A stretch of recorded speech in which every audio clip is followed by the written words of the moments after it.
आपण ऐकत आहात विद्यार्थी शिक्षक संवाद। विद्यार्थी मित्रांनो, शालेय जीवनात साधारणतः आपले शिक्षक आपल्याला फक्त एक शिक्षक म्हणूनच माहीत असतात, परंतु शिक्षकापलीकडे तेही एक व्यक्तीच असतात। त्यांचे स्वतंत्र असे व्यक्तिमत्व असते। इतरांसारखेच तेही अनेक अडीअडचणींचा सामना करत स्वतःच्या आयुष्यात उभे राहिलेले असतात आणि अनेक प्रकारच्या संघर्षासोबतच स्वतःला सिद्ध करत पुढे जात असतात। क्वचितच अपघाताने तर बहुतांशी ठरवून ते शिक्षक झालेले असतात।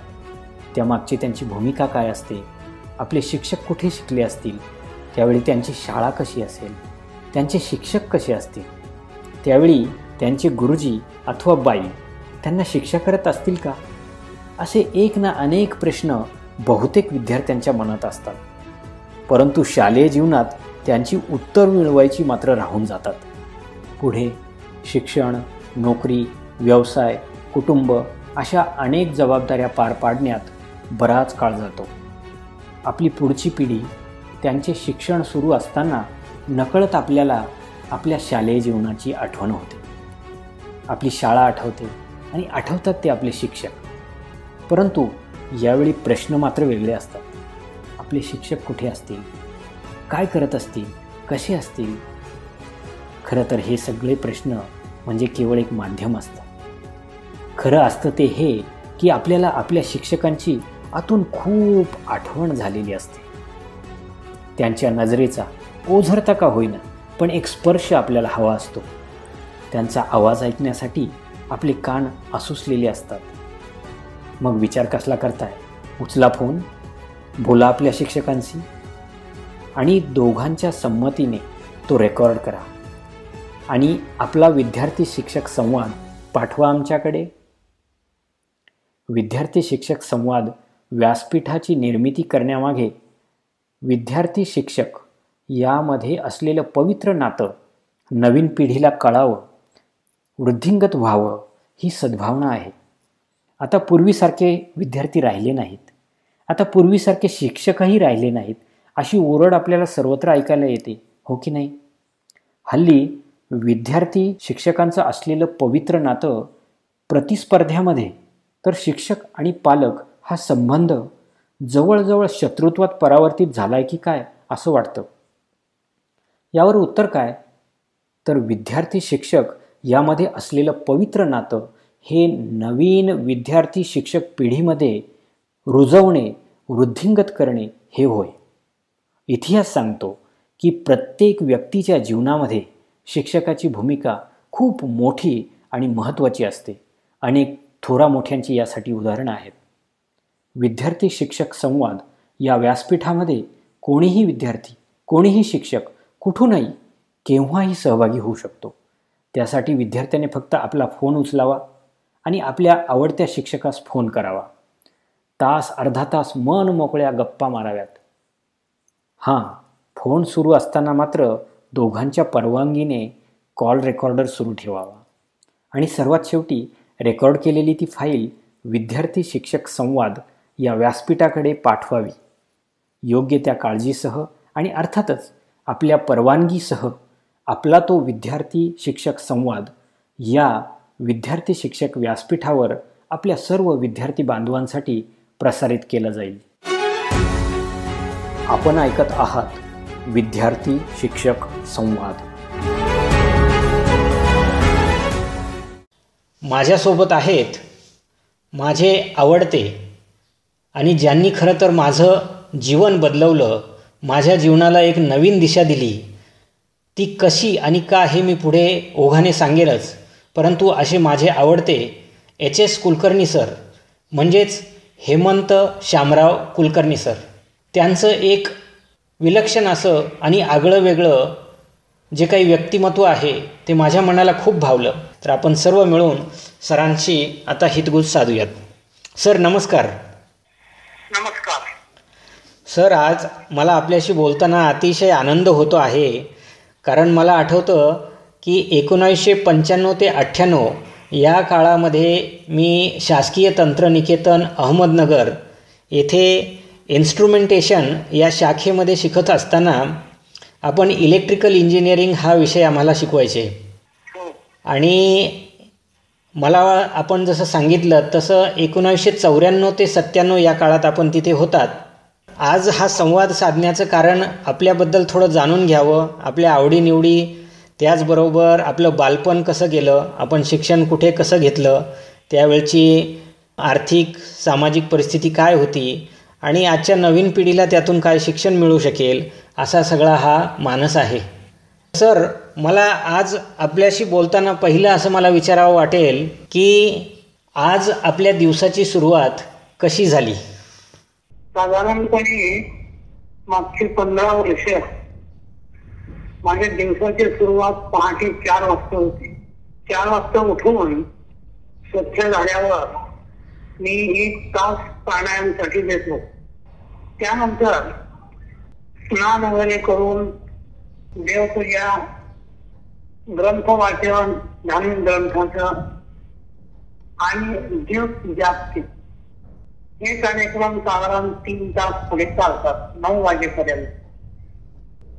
नंतर मग जेवण, ड्युटीला जायची तयारी, नोकरीवर असताना आणि आता घरच्यांना मध्ये कामामध्ये 11, 11:30 पर्यंत आता माझं दुपारचं जेवण होत असतं.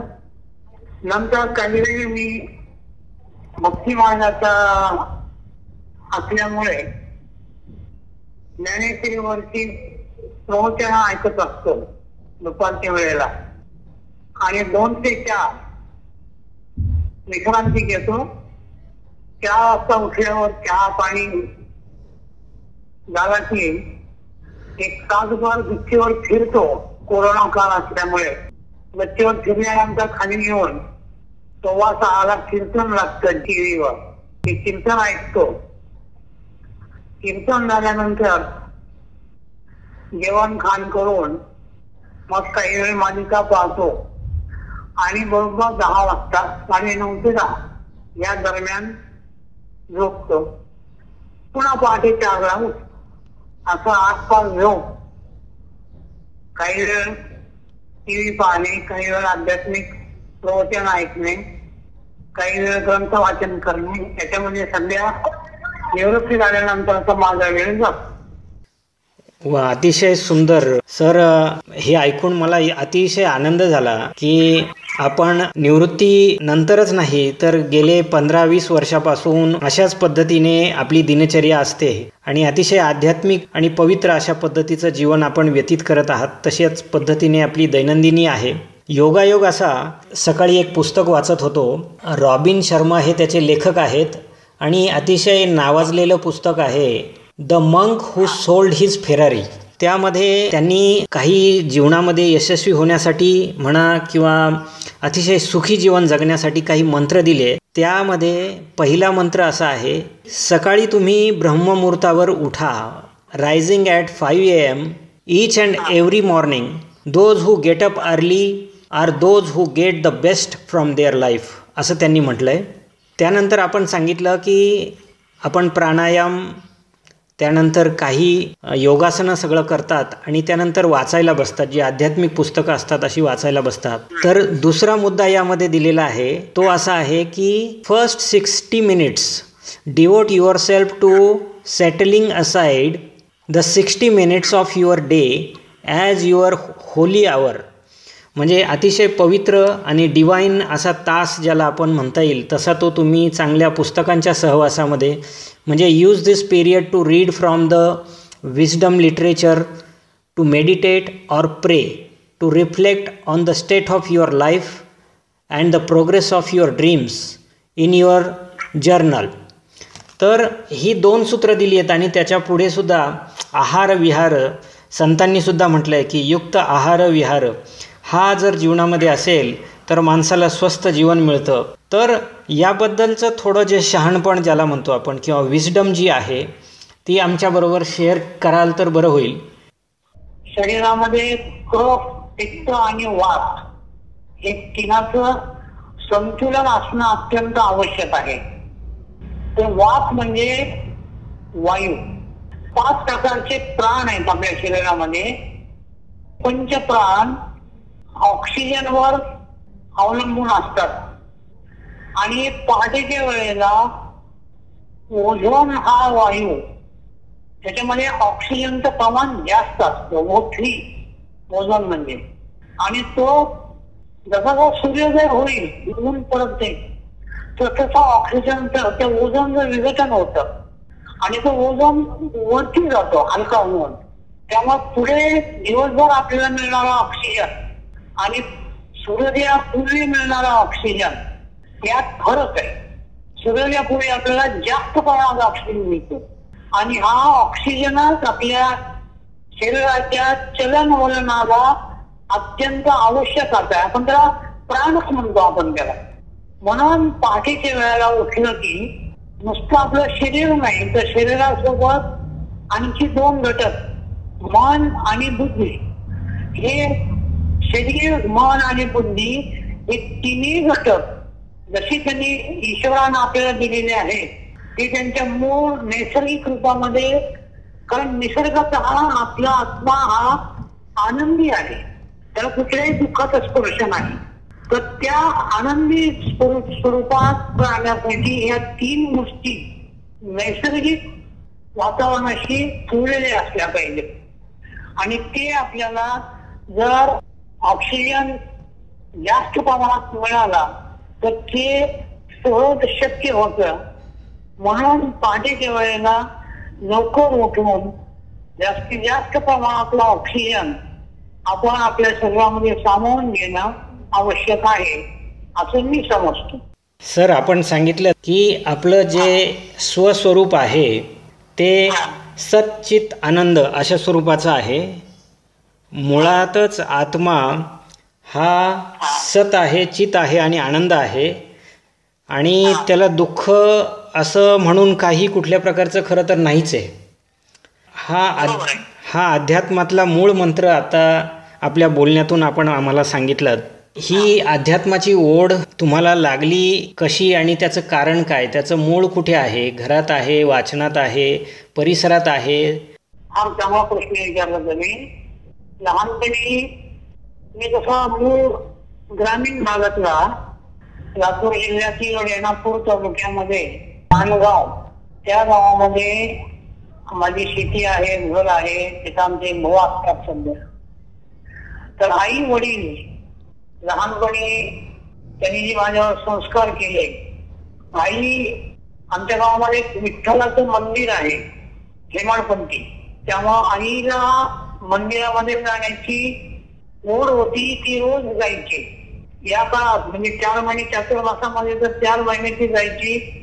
आषाढीला पंढरपूरला जायची आणि तिनंच आम्हाला सवय लावली देवाधिकाची. समजा लहानपणी मारुती स्तोत्र पाठ करून घेणे, रामरक्षा पाठ करून घेणे, दिवे लावल्यावर तुळशी पुढे बसून शुभम करोती म्हणणे. आणि कदाचित माझा पूर्वजन्मेचा ते प्रभाव असेल की मी त्या वातावरणाला जुळून गेलो. आम्ही 4 भाऊ 2 बहिणी, त्याच्यामध्ये माझे जास्त ओढ होती अध्यात्माकडे म्हणा किंवा त्या काळात मंदिरात जाणे. जिल्हा परिषद शाळेत शिक्षण घेत असताना मला शेताकडे वगैरे फार नको वाटायचं जायला. वडील पाठवायचे बळजबरी, एकटा मी कधीच जात नव्हतं, भीती वाटायची. पण मंदिरामध्ये, विठ्ठल मंदिरामध्ये जास्तीत जास्त वेळ बसावं वाटायचं. आम्ही मुलांनी, मी साधारण 10-12 वर्ष, 13 वर्षाचं, 12 वर्षाचं वय असताना मंदिरामध्ये सप्ताह करायला सुद्धा प्रयत्न केला होता. एवढे लहानपणीच ओढ लागली. आणि मग मंदिरामध्ये 4 वाजता रामायण असायचं, वर्षभरातून एकदा सप्ताह व्हायचा, तुकाराम गाथेचं पारायण असायचं, ज्ञानेश्वरीवर पारायण असायचं. हे सगळं मी न चुकता आवर्जून ऐकायचं, जायचं. दिवसभर मित्रांबरोबर खेळायचं, शाळेत जायचं, अभ्यास करायचा. आई अभ्यास पण घ्यायची, माझी आई शिकलेली होती, ती मला अभ्यास घ्यायची. मित्र पण घरी यायला घ्यायचे आईच्या आवाजाला, तेव्हा अभ्यास चांगला व्हायचा माझा एकट्याचा. पण त्यासोबत हे सगळं शिवम करोती, मारुती स्तोत्र, रामरक्षा हे सगळं शिकवलं. इतकी ओढ लागली इतकी ओढ लागली की एकदा लहानपणी मी का करत असताना तिथे एका आमच्या गावातल्या धार्मिक माणसाने मला सांगितलं की हे विशिष्ट नावाचा जप करत जा.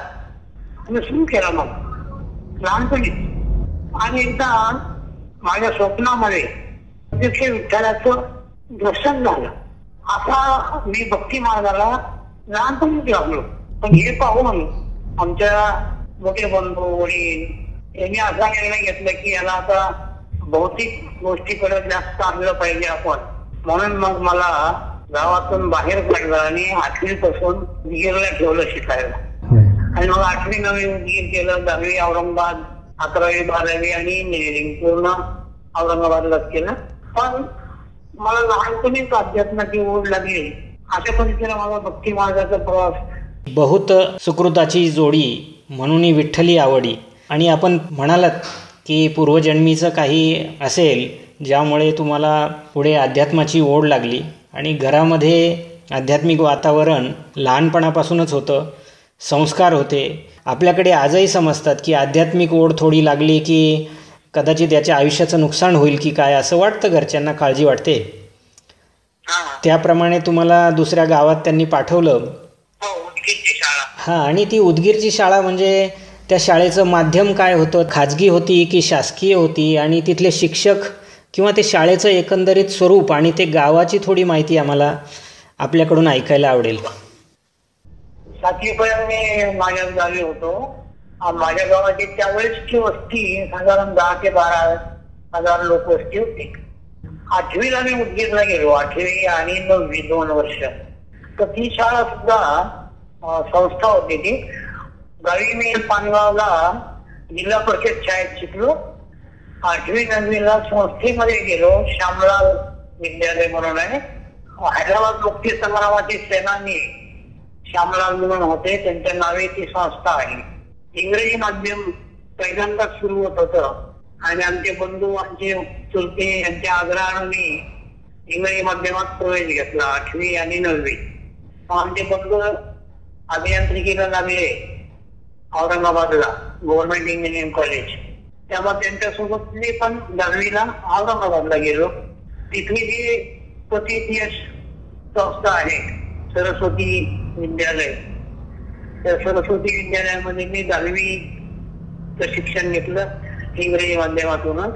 पण इथं मला आणखी एक सांगावंसं वाटतं की 8वी 9वीला असताना सुद्धा शिक्षकांचं माझ्याकडे विशेष लक्ष आहे की काय असं वाटायचं. मी कसा डेव्हलप होईल तसं माझ्याकडे लक्ष द्यायचे. मला व्यवस्थित सांगायचे, समजायला गेलं तर मुद्दाम बोलवायचे. आमचे गणिताचे शिक्षक होते मोरगे म्हणून, त्याचं मला ट्युशनला मुद्दाम बोलवायचे, तू पैसे देऊ नको पण तू ये, तू चांगला डेव्हलप होशील असं त्यांना वाटायचं. माझं ते तेव्हा पहिल्यापासून पक्क होतं, पण तिथं अजून जास्त चांगलं झालं. मोरगे सर म्हणून होते गणिताला. बाकी प्राध्यापक शिक्षकांचे नाव पण आठवतात, सगळे चांगले शिकवायचे. तर ह्याच्यामध्ये 8वी 9वीला डेव्हलप झालो. मग 10वीला सरस्वती भवन मध्ये होतो, तिथे चांगले शिक्षक मिळाले. तिथले मराठीच्या बाई मला फार आठवतात ना, आठवत पण मराठीचं व्याकरण त्यांनी फारच चांगल्या पद्धतीनं सांगायचं. ते झाल्यानंतर 11वी 12वीला मात्र मी शासकीय ज्ञान विज्ञान महाविद्यालयात प्रवेश घेतला औरंगाबादला. आणि 12वी झाल्यानंतर इंजिनिअरिंग कॉलेजला इकडे आलो, गव्हर्नमेंट इंजिनिअरिंग कॉलेज. तेव्हा 10वी पासून पूर्ण मी इंजिनियर होईपर्यंत औरंगाबादलाच होतो. फार संघर्ष करायची वेळ आली नाही मला. लहानपणापासूनच आमचं घरची परिस्थिती बऱ्यापैकी होती. गावातलं प्रतिष्ठित घर, शेती भरपूर, आता पण आहे शेती तशी. आमची 3 गावामध्ये 60 एकर शेती आहे. तेव्हा फारसं आर्थिक बाबतीत पुढे संघर्ष करायची वेळ आली नव्हती. वडिलांनी मात्र भरपूर संघर्ष केला असं सांगायचे. नोकरी पण करत होते. आमची शेती कुणाकडे गहाण होती, मग ती सोडवली नोकरी करून, पैसे जमा करून. आमचे चुलते शिक्षक होते. चुलत्यांचं लग्न झालेलं नसल्यामुळं मला चुलत्याला दत्तक देण्यात आलं होतं. मूळ माझे वडील हेमंत रामराव कुलकर्णी. दत्तक घेण्यानंतर माझं नाव हेमंत श्यामराव कुलकर्णी झालं. हे दोघं एकत्रच राहायचे. चुलत्याने लग्नच केलं नसल्यामुळं चुलते आमच्या घरातच असायचे, मी पण त्याच घरात असायचो. वेगळेपणा नाही. अजून आम्ही सगळे एकमेकाला सख्खे भावासारखेच राहतो, वागतो. गावात जे भाऊ आहेत तेच आमच्या सगळ्यांची शिके पाहतात. फार उदयपणा केला आणि मोजकच नीटनीटकच घरी रूमवरच स्वयंपाक करून खायचं. गावाकडून जाताना धान्य न्यायचं, ते धान्य घेऊन रूमवर स्वयंपाक करायचं. इंजिनियर होईपर्यंत आम्ही वेगळी रूमच केली होती. पुन्हा माझा धाकट्या भाऊ तिथं आला 11वी-12वीला शिकायला. तो, मी, आमच्या मामाची मुलं आली. आम्ही असं एक रूम 2 रूम करून घरी स्वयंपाक करून बाई असायची स्वयंपाकाला, भांड्याला. आम्ही गावाकडून धान्य न्यायचं आणि खायचं. हॉटेलमध्ये फक्त चहा पाणी कधी घेतला तरी उदयपणा फार कधी नाही. आर्थिक बाबतीत चमचम आहे असंच वागायचं, चमचम लागता नाही. त्यामुळं शिक्षण झाल्यावर लगेच पुन्हा नोकरीसाठी प्रयत्न केला. 82 जुलै-ऑगस्टला निकाल लागला आणि लगेच लातूर इथं पॉलिटेक्निक कॉलेजला प्राचार्यांना भेटलो. जागा असेल तर मी इथं प्राध्यापक म्हणून रुजू होऊ शकतो. त्यांनी लगेच होकार दिला आणि जॉईन झालो लेक्चरर म्हणून. म्हणजे बाहेर पडलो आणि 1 महिन्यात लगेच रुजू झालो. पण लेक्चरर ही पोस्ट MPSC सिलेक्शन मार्फत करावी लागते. त्यामुळे MPSC जाहिरात आल्यावर MPSC परीक्षा दिली. 1-2 वेळेस त्या परीक्षा मी सक्सेस झालो, पण पुन्हा पास झालो आणि मग ती जी माझी नोकरी आहे 82 पासूनची ती पुढे कंटिन्यू राहिली. Senior lecturer, selection grade lecturer अशी 3 स्टेप आहेत लेक्चरर मध्ये वेगवेगळ्या स्केलच्या. 3ऱ्या स्टेप पर्यंत गेलो. प्रत्यक्ष हेड किंवा प्राचार्य असं प्रमोशन झालं नाही, कारण मी BE पुढे नाही शिकलो नव्हतो. BE पर्यंत शिकवूनच थांबलो. माझी ओढ अध्यात्माकडची जी होती ती मला बसू देत नव्हती. शिक्षणाकडे लक्ष कमी झालं. पुन्हा त्याच काळामध्ये मला इंजिनिअरिंगला असताना RSS संपर्क आला. 15 दिवस विस्तारक म्हणून काम केलं एका गावामध्ये. शाखेवर नियमित जायचं. गोविंदपुरा म्हणजे औरंगाबादचा जो उस्मानपुरा भाग आहे तिथली एक शाखा 2 वर्ष चालवली. आपल्या बोलण्यातनं एक गोष्टीकडे माझं लक्ष वेधलं गेलं, ते आपण सांगितलं की सर्व शिक्षकांचं आपल्याकडे विशेष लक्ष होतं असं आपल्याला जाणवलं त्यावेळी. मला इथे एक जाणून घ्यावंसं वाटतं की विद्यार्थी कसा असावा आणि आपण नेमके कसे होता त्यावेळी एक विद्यार्थी म्हणून, की जेणेकरून आपल्यावर इतर शिक्षकांचं एवढं प्रेम होतं. मी जेव्हा विद्यार्थी दशेत होतो किंवा आता सगळ्यात म्हणजे जो मला जाणवतो माझ्यातला गुण ती आहे नम्रता. आपण विद्या विनयेन शोभते असं जे सुभाषित म्हणतो ते बऱ्यापैकी माझ्या अंगात भिनलेलं आहे. तेव्हा शिक्षक माझ्याकडे आकर्षिले असतील, कारण तसं मी फार हुशार, वर्गात नंबर 1 वगैरे असं काही नव्हतं. पण तरीही माझ्यातली नम्रता, विनयशीलता पाहून शिक्षक कदाचित माझ्याकडे आकर्षित झाले असं आहे. खरं म्हणजे विद्यार्थ्यात सगळ्या प्रकारचे गुण असायला पाहिजेत. धनाडी असावी, थोडासा खोडकरपणा असावा, पण तरी प्रत्येक गोष्टीला आपण स्वतः एक मर्यादा घालून दिलेली असली पाहिजे. अभ्यास वेळच्या वेळेला करणे, सांगितलेल्या गोष्टीवर लक्ष ठेवणे, हे गोष्टी हे गुण विद्यार्थ्यामध्ये असणं अत्यंत आवश्यक आहे.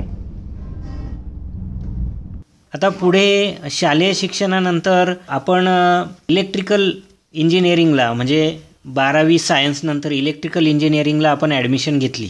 तर हे इंजिनिअरिंगला जाण्याचं आपण किंवा तांत्रिक शाखेमध्ये प्रवेश घेण्याचं आपण पूर्वीच ठरवलं होतं, किंवा तो प्रवास कसा, त्याचा निर्णय कसा झाला?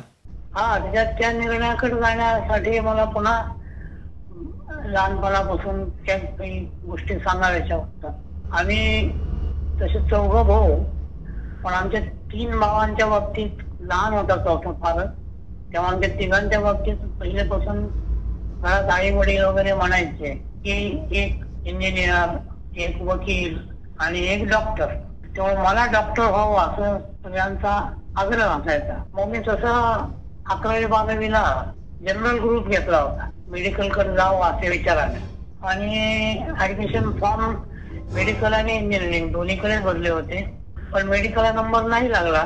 त्यावेळेस प्रायव्हेट कॉलेजेस नव्हती, इंजिनिअरिंगचे पण फक्त गव्हर्नमेंट कॉलेजेसच होते. तेव्हा मेडिकलला काही नंबर लागला नाही, पण गव्हर्नमेंट इंजिनिअरिंगला नंबर लागला. त्यामुळं मी इंजिनिअरिंग कडे गेलो. आणि फर्स्ट इयरला सगळं विषय कॉमन असतात सगळ्याच ब्रँचला. त्यावेळेस कॉम्प्युटर, इलेक्ट्रॉनिक्स या ब्रँचेस नव्हत्या. सिव्हिल, मेकॅनिकल, इलेक्ट्रिकल त्या तीनच ब्रँच होत्या तेव्हा. फर्स्ट इयरला सगळं कॉमन असायचं. सेकंड इयरला सिव्हिल वेगळं निघायचं आणि थर्ड इयर मेकॅनिकल आणि इलेक्ट्रिकल वेगवेगळं व्हायचं. थर्ड इयर आणि फायनल इयर हे 2 वर्ष प्युअर इलेक्ट्रिकल. फर्स्ट इयर आणि सेकंड इयर, फर्स्ट इयर सगळ्यांसाठी common, second year mechanical electrical साठी कॉमन असं होतं तेव्हा. मग सिव्हिल सोडलं, मेकॅनिकल सोडलं आणि इलेक्ट्रिकल चालू ठेवलं पुढे.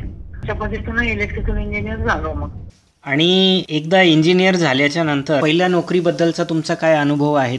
ती 1982 ला जून मध्ये साधारण पास झालो. मग एक वेळ मुंबईला जाऊन MSCB मध्ये अर्ज करून आलो. MSCB मध्ये मला हायड्रो जनरेशन म्हणजे पाण्यापासून वीज निर्मिती त्यासाठीचा त्यांनी कॉल दिला होता जॉईन होण्यासाठी. त्या दरम्यान मी लातूरच्या पुरंदर लवटे पॉलिटेक्निकला प्राचार्यांना भेटलो होतो आणि त्यांनी सांगितलं आमच्याकडे इलेक्ट्रिकल ब्रँच आत्ता सुरू झाली पॉलिटेक्निकला, 1 वर्ष झाले फक्त, आणि आम्हाला इलेक्ट्रिकलच्या लोकांची आवश्यकता आहे. म्हणून मी ते हायड्रोची ऑर्डर सोडली आणि पॉलिटेक्निकला रुजू झालो. डायरेक्टरच्या ऑर्डरवर. ती टेम्पररी असते.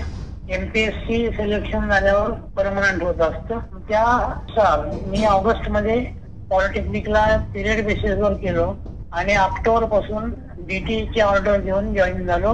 ती ऑर्डर पुढे कंटिन्यू होत गेली दर 11 महिन्याला आणि 89 ला माझं सिलेक्शन झालं MPSC कडून. आणि त्या पद्धतीने म्हणजे माझी पहिली नोकरी आणि शेवटची नोकरी प्राध्यापक म्हणूनच. अशा पद्धतीने मी या क्षेत्रामध्ये आलो. आता या शिक्षण क्षेत्रामध्ये आपण आल्याच्या नंतर एक शिक्षक म्हणून आपण म्हटलात की पहिली आणि शेवटची, एक प्राध्यापक म्हणूनच आपण काम केलं. तर एक शिक्षक, एक प्राध्यापक म्हणून आपले काही अनुभव कसे राहिलेत विद्यार्थ्यांबाबतीतले म्हणा किंवा आपल्या सहकाऱ्यांच्या संदर्भातले किंवा शिक्षण क्षेत्रातल्या संदर्भातले? तसं कदाचित माझा स्वभाव असेल. मला कटू अनुभव असे कुठे आलेच नाही. माझी बदली पहिल्यांदा नगरलाच झाली 94 साली. नगरला 2-3 वर्ष काढले. तिथं सुद्धा सुरुवात जरी असली तिथली माझी, तिथल्या पण स्टाफ आमचे तिथे एक प्राचार्य होते काशी म्हणून.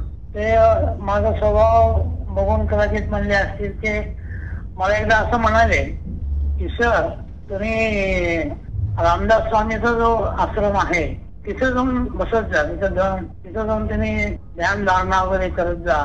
अशा प्रकारे त्यांना काय माझ्यातून कसा अनुभव आला काय तसं तर मी फार बोलत नव्हतो, पण ते मला म्हणाले असं. हा एक लक्षात राहण्यासारखी गोष्ट आहे. मी माझ्या पद्धतीने शिकवत होतो. माझ्यामध्ये काही त्रुटी होत्या, त्या त्रुटी पूर्ण करायचा प्रयत्न असायचो. आणि एक लक्षात सांगण्यासारखी गोष्ट माझी आहे की शेवटच्या दिवशी शेवटचं लेक्चर घेताना सुद्धा माझं एक टेन्शन असायचं विद्यार्थ्याला समजेल का नाही. आपण जे सांगतोय ते विद्यार्थ्याला नीट समजतो की नाही. अगदी 38व्या वर्षी रिटायर होताना सुद्धा माझ्या मनात ही भीती ही नेहमी असायची कायमस्वरूपी. नंतर नगरला 3 वर्ष काढून परत लातूरला आलो. मग पुन्हा लातूरला त्याच कॉलेजला काही वर्ष काढल्यावर माझी बदली जिंतूरला काढली. जिंतूरला बोलता पुन्हा इन्फ्लुएन्स 3 महिन्याने परत आलो लातूरला. आणि मग शेवटची बदली 2011 साली खामगावला गेलो, बुलढाणा जिल्हा. तिथं 2011 ते 2015ला परत मी लातूरला पॉलिटेक्निक बदलून आलो, महिला पॉलिटेक्निकला आलो. 2011 ते 15चा हा काळ सुद्धा मला चांगला गेला. मला शेगावला नेहमी जायला मिळायचं. एक दिवस सुट्टी असली की मी शेगावला जायचो. मंदिरामध्ये पारायण करायचं पूर्ण गजानन महाराजांच्या ग्रंथाचं. आणि एक दिवसापेक्षा जास्त सुट्टी असली की लातूरला यायचो. फॅमिली लातूरलाच ठेवली होती. मी एकटाच थांबवला होतो. 8-9 वर्ष बाहेर होतो. बाकी पूर्ण 30 वर्ष लातूरलाच काढली. आता आपण बोलता बोलता अहमदनगरच्या आपल्या अनुभवांबद्दल सांगितलं आणि त्याच काळात मी तुमचा विद्यार्थी राहिलेलो आहे. तर आम्हाला जसे कुलकर्णी सर आठवतात, अतिशय शांत स्वभाव आणि का कुणास ठाऊक, परंतु तुमचा जो स्वभाव आणि एकंदरीत जे व्यक्तिमत्व होतं, तर असं वाटायचं की आपल्या ज्या अडचणी आहेत त्या तुम्हाला जाऊन सांगाव्यात. माझा एक व्यक्तिगत अनुभव असा आहे जो मला शेअर करायला आवडेल या ठिकाणी, की माझं शिक्षण मराठी माध्यमातून झालं होतं संपूर्ण 10वीपर्यंतचं. 10वीनंतर मी डिप्लोमाला आलो होतो. मला इंग्रजी समजत नव्हतं. अभ्यासक्रम हा इंग्रजीत असल्यामुळे हळूहळू अशी परिस्थिती निर्माण झाली की मी अतिशय घाबरलो त्या इंग्रजी भाषेला आणि घरी जाण्यासाठी मी माझं जवळजवळ सगळं गाठोडं बांधून निघालो होतो. परंतु का कुणास ठाऊक मध्येच मला वाटलं की आपण असं पळून जाणं योग्य नाही. आईवडिलांनी खूप आशेने आपल्याला इथे पाठवलं आहे. इंजिनियर होईल मुलगा, अभियंता होईल असे स्वप्न ते उराशी बाळगून आहेत आणि आपण असं पळायचं, तर याच्यावर काहीतरी उपाय काढला पाहिजे. तर काय उपाय काढायचा, तर सर्वात प्रथम मला जे डोळ्यासमोर आलात ते आपण आलात आणि मला एक आशेचा किरण मला जाणवला की आपण HS कुलकर्णी सरांना भेटूयात, आपलं काय अडचण आहे ती त्यांना सांगूयात आणि ते याच्यावर काहीतरी मार्ग सांगतील. मी आपल्याकडे आलो. माझी जी अडचण होती, भाषेची समस्या जी होती ती मी आपल्याला सांगितली.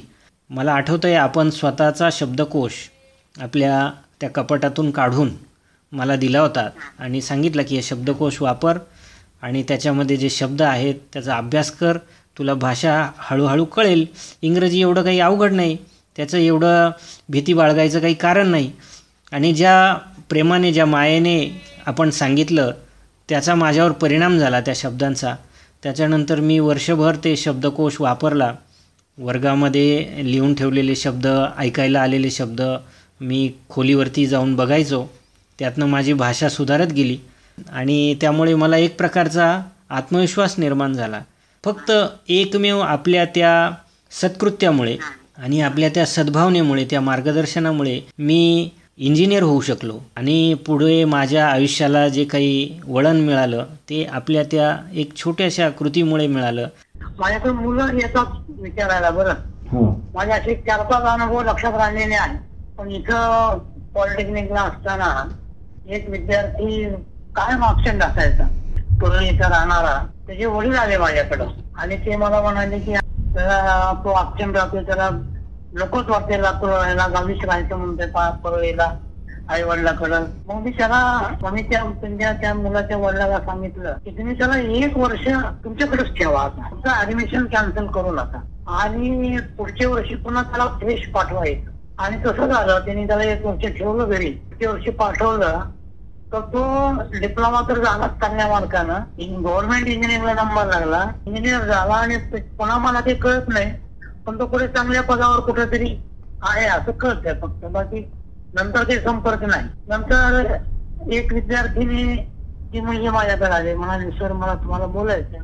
तिचं म्हणणं होतं की सर मला काहीतरी व्हायला लागलं, काय होतं ते समजत नाही आणि मला अभ्यासच करा वाटत नाही. फायनल 5व्या सेमिस्टर नव्हती ती, समजा मला अभ्यासच करा वाटत नाही. मग तिला समजावून सांगितलं की असं वाटू शकतं, कारण आपल्याला अभ्यास थोडा कमी झालेला असेल तर आपला नंबर कोणत्या कॉलेजला लागेल, इंजिनिअरिंग कॉलेजला गव्हर्नमेंटला लागेल किंवा नाही, प्रायव्हेटला गेल्यावर फीस परवडेल का नाही, प्रायव्हेटमध्ये पण कुठं लागेल, जास्त फीस द्यायला लागेल, ह्या अशी चिंता, पालकाची चिंता तुझ्या मनात असू शकते म्हणलं.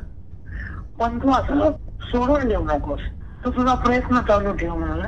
आणि प्रयत्नामध्ये जर तुला ही 5व्या सेमिस्टरची परीक्षा दिल्यावर वाटलं की नाही आपल्याला खरंच, कारण ती मुलगी वर्गात 1ली-2री होती, पहिल्या 5 मध्ये असायची, सेकंड इयर फर्स्ट इयरला.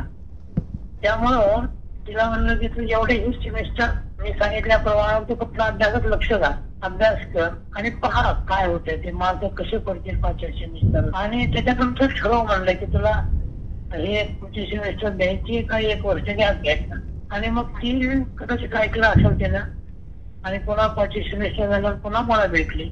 सिव्हिलची होती माझ्याकडं, मी इलेक्ट्रिकलचा, महिला कॉलेज इलेक्ट्रिकल ब्रँच नाही म्हणून माझ्याकडे सिव्हिल डिपार्टमेंटचा चार्ज होता. प्राचार्याने गेला होता सिव्हिलचा चार्ज तुम्ही पहा म्हणून. तर ते मुलगी पुन्हा आली माझ्याकडे, म्हणाली सर बरं झालं तुम्ही सांगितल्याप्रमाणे मी बाकी कुठे लक्ष न घालता अभ्यासातच केलं, लक्ष घातलं आणि बघू काय होत आहे ते, किती मार्क पडतील ती पडतील, आपल्याला अजून पुढची 1 सेमिस्टर आहे असं मी पण माझा विचार केला तुम्ही सांगितल्याप्रमाणे आणि अभ्यास केला.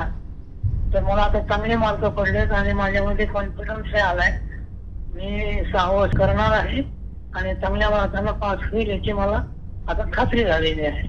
असे अनुभव माझ्याकडे आहेत काही. एकदा एका विद्यार्थ्याचा सेमिनार चालू होता, मी गाईड होतो त्याचा. सगळे विद्यार्थी बसलेले, मी मागच्या बाकावर असतो बसलेला गाईड असल्यामुळं. तर त्याचं जे काही बोलणं चालू होतं समोर, मी मागून फक्त रेस्पॉन्स देत होतो की वा छान, चांगलं बोलतोस, मान हलवायचं आणि असं त्याला प्रोत्साहन दिले असं वाटायचं माझ्याकडे पाहिल्यावर. तर तो सुद्धा मला पुन्हा नंतर म्हणाला की सर तुमच्या त्यामुळेच मी फक्त माझा सेमिनार चांगला देऊ शकलो, माझ्यामध्ये ते फारसे कुवत नव्हतं. तसं तो फार चांगलं बोलणं असं नाही, पण जे आपल्यात आहे त्याला जर कुठून प्रोत्साहन मिळत असेल तर आपण आणखी त्याच्यामध्ये पुढे जाऊ शकतो, पुढची स्टेप घेऊ शकतो. एक अशी माझ्या मनाची भावना. म्हणून मी माझ्यात देखील कमतरता असेल मी प्रयत्न करत असतो आणि विद्यार्थ्यांना पण तू आहेस तिथं राहा, पण थोडेसे प्रयत्न करून पुढे जायचा प्रयत्न कर असं मी त्यांना कधी कोणी काही विचारायचं तर सांगत असतो. आणि त्या भावनेतून काही वेळेस फायदा झाला. आता कोणाला जर नुकसान झालं असेल तर अजून तरी कोणी मला काही म्हणलं नाही तसं तुमच्यामुळे नुकसान झालं म्हणून. खरं आहे हे तुम्ही जे म्हणालात प्रोत्साहन देण्याचं, जे विद्यार्थ्याचा आपण एक प्रसंग सांगितला की तो चांगलं बोलला आणि त्याला वाटलं की सर मी तुमच्यामुळे चांगलं बोललो, कारण आपण त्याला प्रोत्साहन दिलं. आणि मी त्याच्या मताशी पूर्णपणे सहमत आहे. कारण अजून माझी एक आठवण आहे ती मी आपल्याला सांगतो. अहमदनगरला कॉलेजला तिथे असताना मी असं मित्रांमध्ये असलो की गुणगुणायचो, गाणं वगैरे म्हणायची मला थोडी संगीताची आवड असल्यामुळे माझं गुणगुणणं चालू असायचं. पण मी सर्वांसमोर असं कधी म्हटलो नाही. मित्रांमध्ये 1-2 जण असतील किंवा माझा मी एकटा असेल तर मी माझ्या तंद्रीमध्ये म्हणायचो. आपल्याला कुठून कळालं मला माहीत नाही. कदाचित मला असं वाटतं की तुम्ही नेहमीच विद्यार्थ्यांमध्ये मिसळायचे किंवा विद्यार्थ्यांबाबतीतलं निरीक्षणही आपलं खूप चांगलं होतं. तर एकदा आपण वर्कशॉपमध्ये होतो, इलेक्ट्रिकलचं वर्कशॉपचा तो पिरियड होता आणि मला तुम्ही गाणं म्हणायला सांगितलं. माझ्यासाठी ते मोठा आश्चर्याची गोष्ट होती की सरांनी कसं काय आपल्याला गाणं म्हणायला सांगितलं. तर सर्व विद्यार्थिनी तिथे होत्या, पण तुम्ही अचानक मला सांगितलं की सुनील तू गाणं म्हण. आणि मग मलाही ती आवड असल्यामुळे आणि आपल्याकडनं प्रोत्साहन मिळाल्यामुळे मी पहिल्यांदा सर्वांच्या समोर असं गाणं प्रदर्शित करू शकलो, म्हणू शकलो, गाऊ शकलो. आणि त्याचा परिणाम असा झाला की आपल्या कॉलेजच्या गॅदरिंगमध्ये त्या वर्षाला म्हणजे मी गाणं म्हटलो 2ऱ्या वर्षाला आणि 3ऱ्या वर्षाला, आणि आज तागायत माझी ती गाण्याची आवड उत्तरोत्तर ती वाढतच गेली आहे. तर सांगायची गोष्ट की प्रोत्साहन मला पहिलं गाण्याचं आपल्याकडनं मिळालं. तुम्हाला आठवत नसेल पण ह्या कळत नकळत तुमच्या स्वभावानुसार अनेक विद्यार्थ्यांमध्ये काय कलागुण आहेत, त्याचा स्वभाव कसा आहे हे हेरून तुम्ही त्याला कुठे मर्यादा घालायच्या किंवा कुठे प्रोत्साहन द्यायचं हे वेळोवेळी करत राहिलं आहे. मला आता थोडंसं तुमच्या कौटुंबिक जीवनाकडे जायला आवडेल, जर तुमची काही हरकत नसेल तर. नोकरीच्या निमित्ताने आपलं बाहेर वास्तव्य राहिलं तर अशावेळी व्यक्तिगत जीवन, कौटुंबिक जीवन, सामाजिक जीवन सगळ्यांमध्ये तुम्ही बॅलन्स कसा ठेवला ह्या जीवनामध्ये?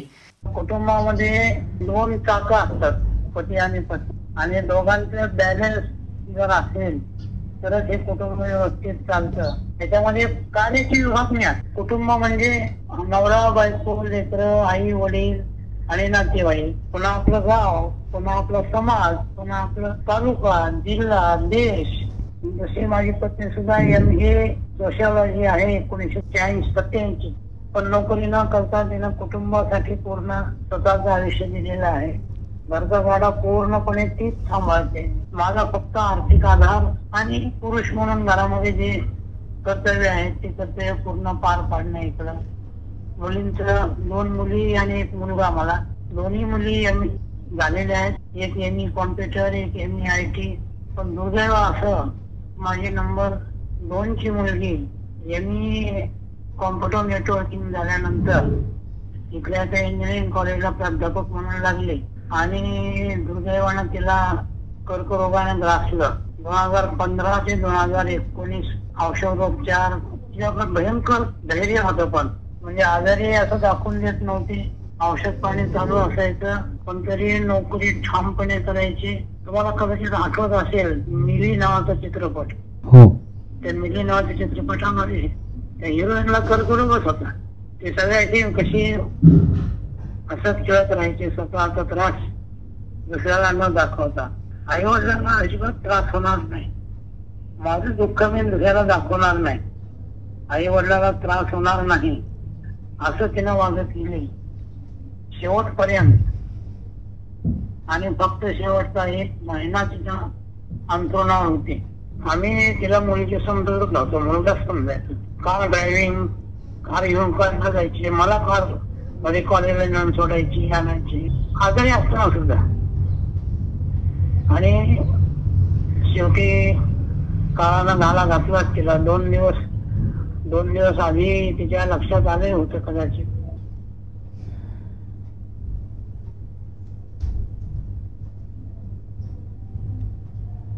माझ्याच कॉलेजमधून डिप्लोमा झाले, त्यामुळे माझ्या कॉलेजचा स्टाफ तिला ओळखतो, मुलींच्या कॉलेजचा स्टाफ ओळखतो, पृथ्वी इंजिनिअरिंग कॉलेजला प्राध्यापक तिथला स्टाफ, सगळा स्टाफ सगळा हलवाला होता.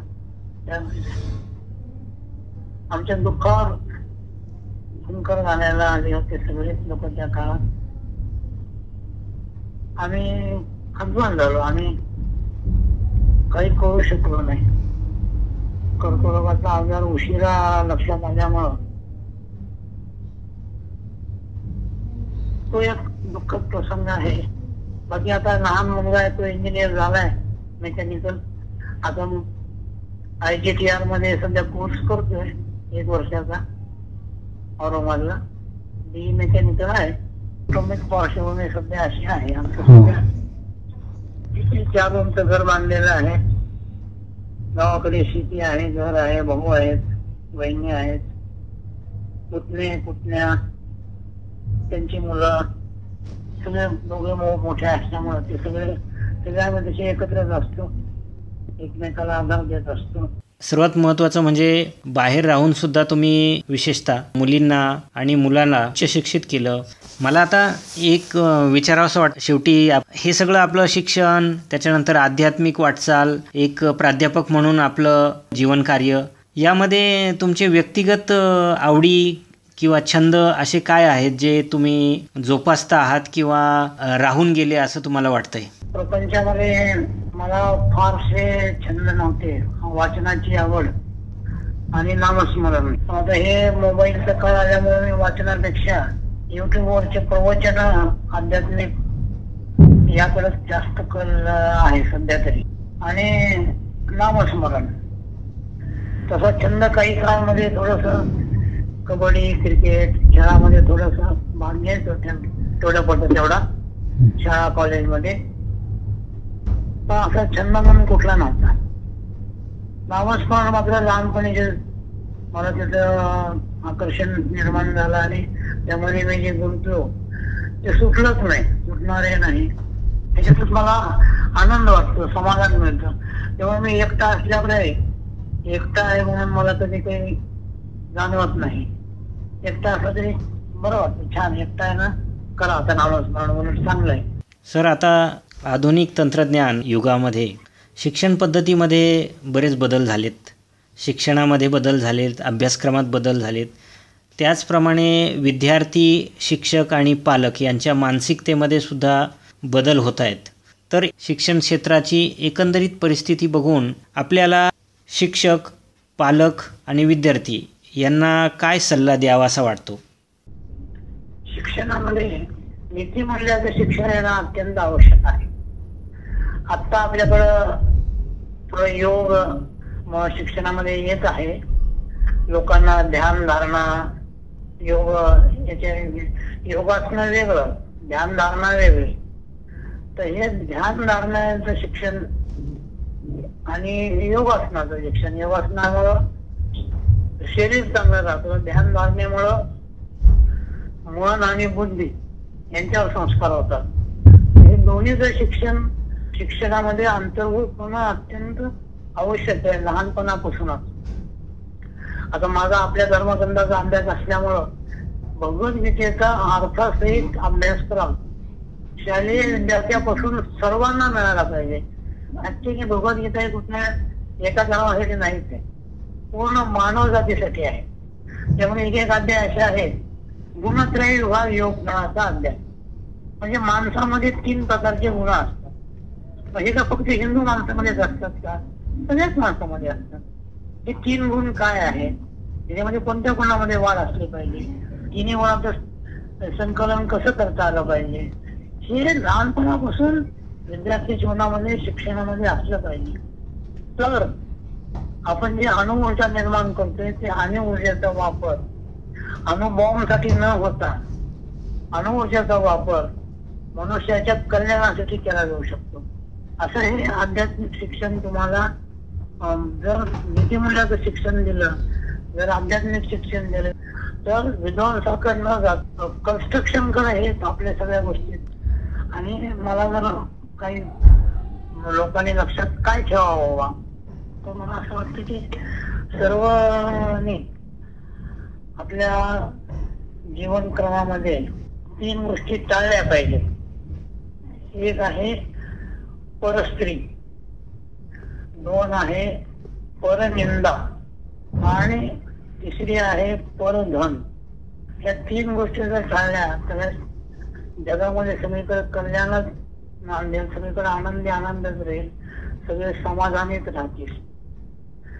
ज्या गोष्टीमुळे हिंसा वाढते, ज्या गोष्टीमुळे स्वार्थ अभिमान वाढतो, इगो आपला जास्त वाढत असतो, त्या सगळ्याला ह्या 3 गोष्टीच कारणीभूत आहेत. या 3 गोष्टी जर आपण टाळल्या तर आपण निश्चित आनंदी आणि समाधानी जीवन जगू शकतो. आपण ऐकत आहात विद्यार्थी शिक्षक संवाद.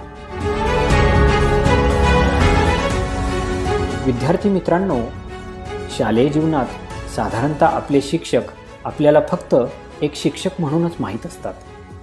परंतु शिक्षकापलीकडे तीही एक व्यक्तीच असतात. त्यांचे स्वतंत्र असे व्यक्तिमत्व असते. इतरांसारखेच तेही अनेक अडीअडचणींचा सामना करत स्वतःच्या आयुष्यात उभे राहिलेले असतात आणि अनेक प्रकारच्या संघर्षासोबतच स्वतःला सिद्ध करत पुढे जात असतात. क्वचितच अपघाताने तर बहुतांशी ठरवून ते शिक्षक झालेले असतात. त्यामागची त्यांची भूमिका काय असते, आपले शिक्षक कुठे शिकले असतील, त्यावेळी त्यांची शाळा कशी असेल, त्यांचे शिक्षक कसे असतील, त्यावेळी त्यांचे गुरुजी अथवा बाई त्यांना शिक्षा करत असतील का, असे एक ना अनेक प्रश्न बहुतेक विद्यार्थ्यांच्या मनात असतात.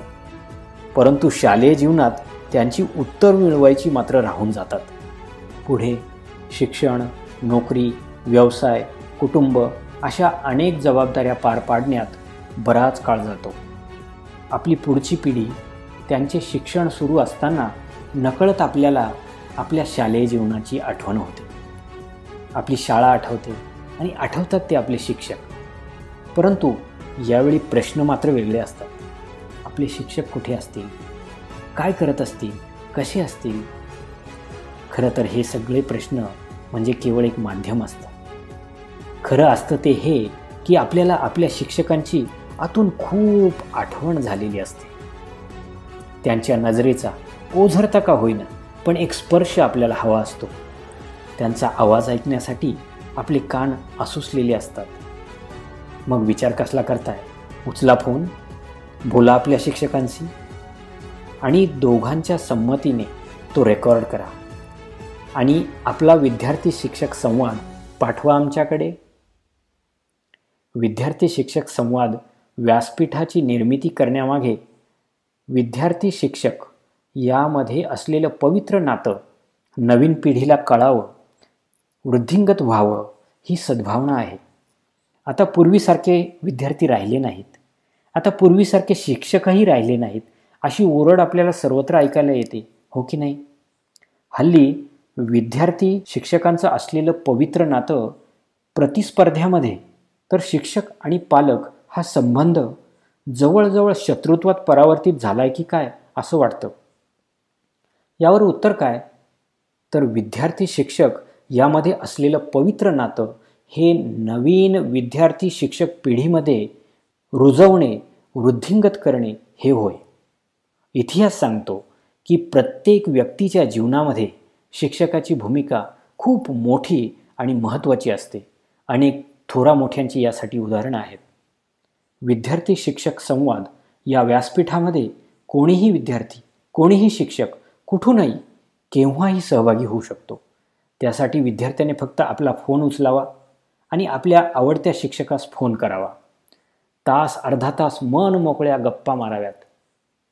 हां, फोन सुरू असताना मात्र दोघांच्या परवानगीने कॉल रेकॉर्डर सुरू ठेवावा आणि सर्वात शेवटी रेकॉर्ड केलेली ती फाईल विद्यार्थी शिक्षक संवाद या व्यासपीठाकडे पाठवावी. योग्य त्या काळजीसह आणि अर्थातच आपल्या परवानगीसह आपला तो विद्यार्थी शिक्षक संवाद या विद्यार्थी शिक्षक व्यासपीठावर आपल्या सर्व विद्यार्थी बांधवांसाठी प्रसारित केला जाईल. आपण ऐकत आहात विद्यार्थी शिक्षक संवाद.